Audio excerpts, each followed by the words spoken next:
Adik-adik kayaknya buah ini enak kalau dimakan ya. Kadira pengen makan, tapi adik-adik sudah menunggu Kadira ya. Gimana kalau kita bikin minuman dari buah ini? Adik-adik tahu ini buah apa? Ini buah lemon. Kalau yang ini buah persik merah. Gimana ya? Karena adik-adik sudah nungguin Kadira, jadi nggak jadi deh bikinnya, nanti aja, makannya nanti aja. Nah, tapi Kadira mau tanya, buah ini ya, buah lemon biasanya tumbuh dari pohon apa? Pohon durian, pohon manggis, atau pohon lemon? Tentu saja dari tanaman yang namanya lemon. Kalau persik ya pasti dari pohon yang bernama pohon persik. Nggak mungkin tumbuh dari pohon durian, nggak mungkin. Pohon durian hanya menghasilkan buah durian. Buah manggis ya muncul dari pohon manggis. Anggur dari pohon anggur. Jadi semuanya pasti akan sesuai. Kalau pohonnya bagus, buahnya bagus. Kalau pohonnya nggak bagus, pasti buahnya nggak bagus. Dan bagaimana sebuah pohon itu bisa menghasilkan buah? Yaitu kalau dia ditanam di tanah yang subur. Nah, bagaimana ceritanya tentang pertumbuhan tanaman? Nanti Kadira akan cerita. Sekarang kita berdoa dulu yuk. Tuhan, terima kasih untuk pertolongan-Mu, untuk berkat-Mu kepada kami. Sekarang kami mau memulai ibadah kami. Berkati kami supaya kami bisa mengikuti ibadah ini dengan sungguh-sungguh, dan juga kami bisa mengerti, kami juga bisa mengikuti puji-pujian dengan baik. Kami bisa menaikkan pujian kami, nyanyian kami, rasa syukur kami kepada Tuhan. Terima kasih Tuhan, Engkau berkati juga yang akan melayani kami. Di dalam nama Tuhan kami Yesus Kristus kami berdoa dan bersyukur. Haleluya, amin. Oke, sebelum kita mendengarkan firman Tuhan, kita mau nyanyikan terlebih dahulu lagu Firman Tuhan Ku Dengar.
Seperti yang Tuhan inginkan. Buah-buahnya apa? Seperti yang kita pernah cerita, buahnya buah kasih, buah sukacita, kebaikan, kesetiaan, penguasaan diri, kesabaran, gak boleh marah-marah, dan lain sebagainya. Suka menolong juga. Hari ini kita akan mendengarkan firman Tuhan dari Matius pasal 13 ayat 1 sampai 23. Matius 13 ayat 1 sampai 23. Nanti adik-adik bisa baca di rumah ya. Hari ini Kadira akan ceritakan saja, adik-adik baca di rumah. Ini tentang Tuhan Yesus yang menyampaikan firman-Nya kepada orang banyak. Tuhan Yesus sedang bercerita, Tuhan Yesus sedang menyampaikan firman-Nya. Lalu Tuhan Yesus berkata, ya, dia menyampaikan firman melalui perumpamaan tentang seorang penabur. Perumpamaan itu apa sih? Perumpamaan itu sama dengan seperti, ibaratnya, tidak benar-benar, ya. Jadi Tuhan berkata, "Hei orang-orang, firman Tuhan itu perumpamaannya atau ibaratnya atau seperti ya, firman Tuhan itu seperti benih. Seperti benih, benih gandum, benih kacang, benih jagung, benih apa lagi ya? Ada lagi benih-benih, benih sayur-sayuran, benih bayam dan lain sebagainya ya. Jadi firman Tuhan itu seperti benih yang ditabur. Seperti benih yang ditabur. Hah? Seperti benih yang ditabur? Iya, seperti benih yang ditabur. Lalu Tuhan Yesus menyampaikan kalau firman Tuhan seperti benih yang ditabur, lalu hati manusia itu bermacam-macam, ya, beragam.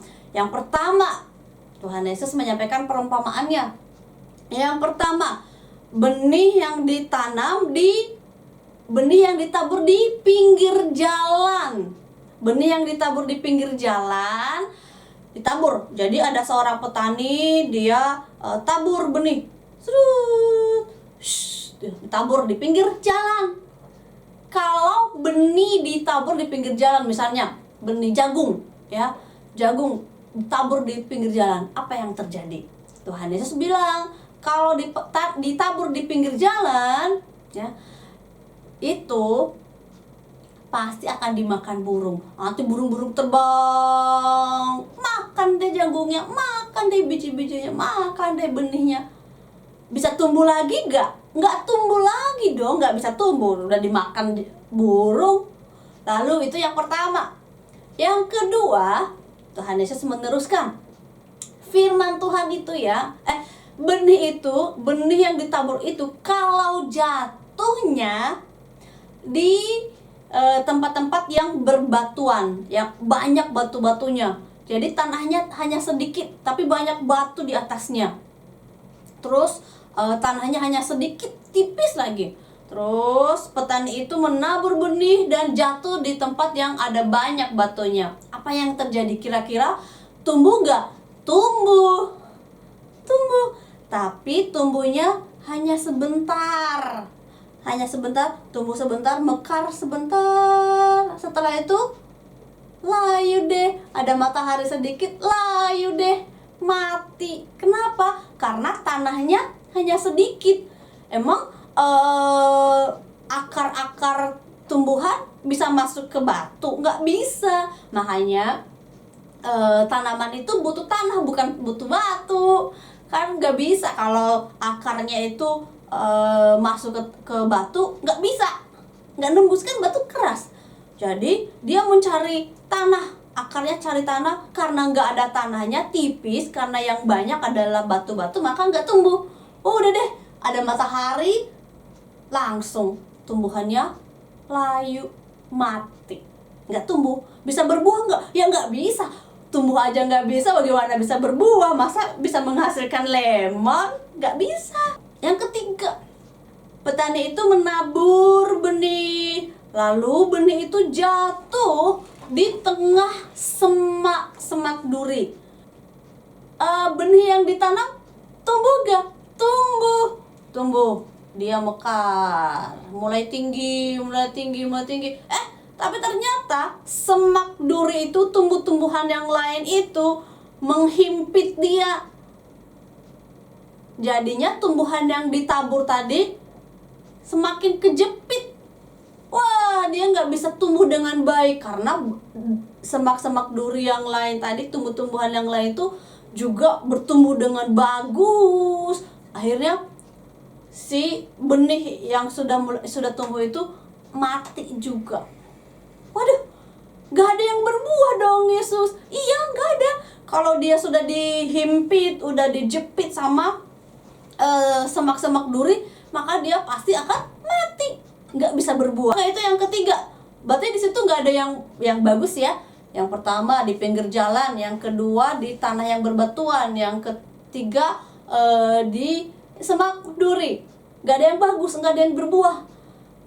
Ada yang langsung dimakan burung, ada yang cepat layu, ada yang dihimpit. Nah, yang keempat, petani itu menabur benih. Lalu benih yang dia tabur jatuh di tanah yang subur, tanah yang baik. Benih yang keempat jatuh di tanah yang baik. Lalu Tuhan Yesus berkata, ketika benihnya jatuh di tanah yang baik, maka apa yang terjadi? Benih itu tumbuh. Tumbuh semakin tinggi, semakin besar, subur, dan berbuah. Oke, terus murid-murid Yesus garuk-garuk kepala. Guru, mereka berkata kepada Yesus, Guru, itu maksudnya apa sih? Terus Tuhan Yesus menjelaskan, begini ya, itu kan hanya perumpamaan, seperti ya, hanya ibaratnya. Nah sekarang Tuhan Yesus menjelaskan, adik-adik, ternyata maksud dari perumpamaan itu adalah benih itu seperti firman Tuhan. Seperti firman Tuhan yang Kak Dira sampaikan nih hari ini. Pendeta dan juga kakak-kakak sekolah minggu yang lainnya, pendeta-pendeta yang lainnya menyampaikan firman Tuhan. Jadi disampaikan, nah firman Tuhan itu jatuh di hati seperti apa?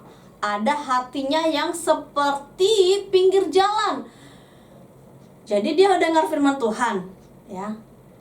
Dengar firman Tuhan, ada si jahat, langsung ambil firman Tuhannya. Orang yang mendengar firman Tuhan tadi langsung lupa firman Tuhan. Dia bisa lakukan firman Tuhan nggak? Nggak bisa. Jangankan lakukan, ingat aja enggak kok, udah langsung diambil sama si jahat. Yang kedua, firman Tuhan yang jatuh di hati orang ada yang seperti batu-batu keras.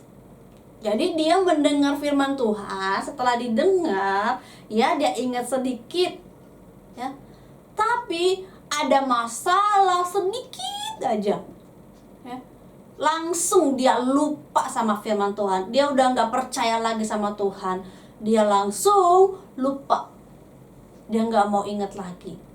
Jadi dia bisa melakukan firman Tuhan nggak? Nggak bisa juga, karena dia sudah lupa.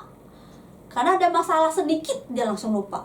Jadi nggak baik hati seperti itu. Oke, yang ketiga nih ya, yang ketiga. Tuhan Yesus bilang, firman Tuhan itu ada yang jatuh di hati orang yang seperti semak duri. Jadi dia dengar firman Tuhan, iya, firman Tuhannya bagus. Lalu dia ingat, tiba-tiba ada masalah lagi. Ada masalah besar, ada godaan lagi untuk mencuri, ada godaan untuk berbohong. Dia langsung melakukan itu dan dia segera lupa sama firman Tuhan yang sudah didengar. Jadi dia bisa berbuah firman Tuhan nggak? Nggak bisa, dia nggak bisa melakukan firman Tuhan. Kenapa? Karena dia cepat tergoda. Ya, ada masalah, wah, ada godaan, wah, diterima juga. Sehingga firman Tuhan nggak tumbuh. Dia segera lupa juga sama firman Tuhan. Lalu Tuhan Yesus berkata, tapi ada hati yang baik. Jadi ketika firman Tuhan dia dengar, hatinya baik, maka firman Tuhan itu tertanam. Dia ingat, lalu dia merenungkan firman Tuhan itu dan dia melakukan firman. Perbuatannya sesuai dengan firman. Dia berbuah seperti firman. Ada buah yang baik, mengasihi teman, sabar, gak marah-marah, gak berbohong, dan lain sebagainya. Kenapa dia bisa berbuah? Karena hatinya baik. Tanah baik, seperti tanah yang baik. Hatinya seperti tanah yang baik, yang kalau dengar firman Tuhan dia ingat, dia renungkan, dan dia lakukan, berbuah. Wah, jadi seperti itu artinya perumpamaan tentang penabur.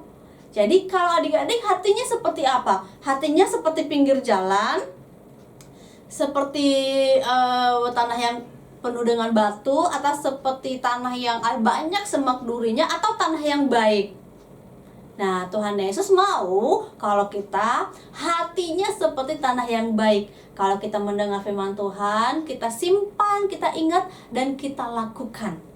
Ya, jadi adik-adik, firman Tuhan yang sudah kita dengarkan sebelum-sebelumnya, ayo kita lakukan. Kita pernah dengar cerita, jangan berbohong.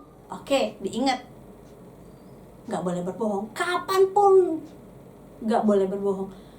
Terus jangan suka marah, ya, gak boleh marah-marah terus.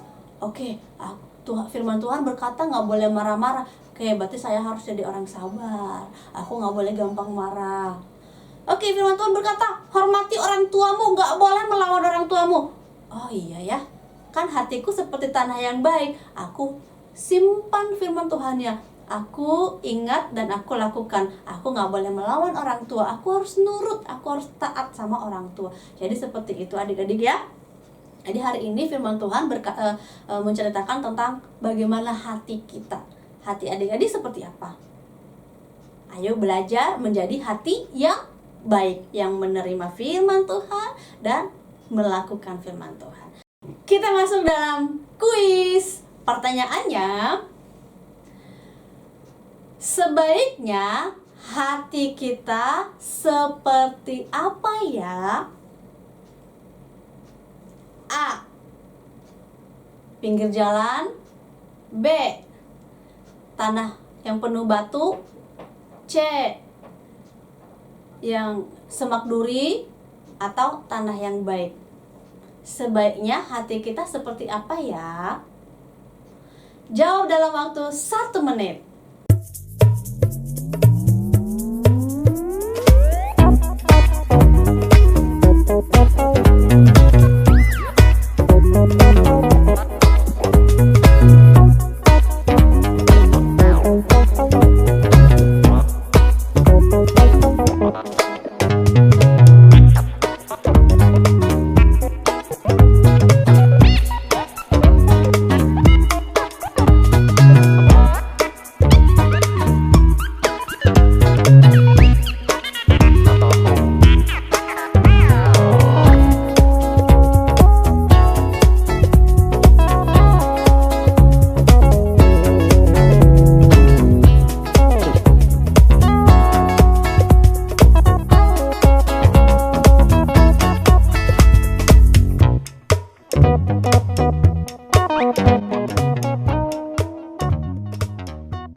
Yeay, yuk adik-adik kita berdoa yuk.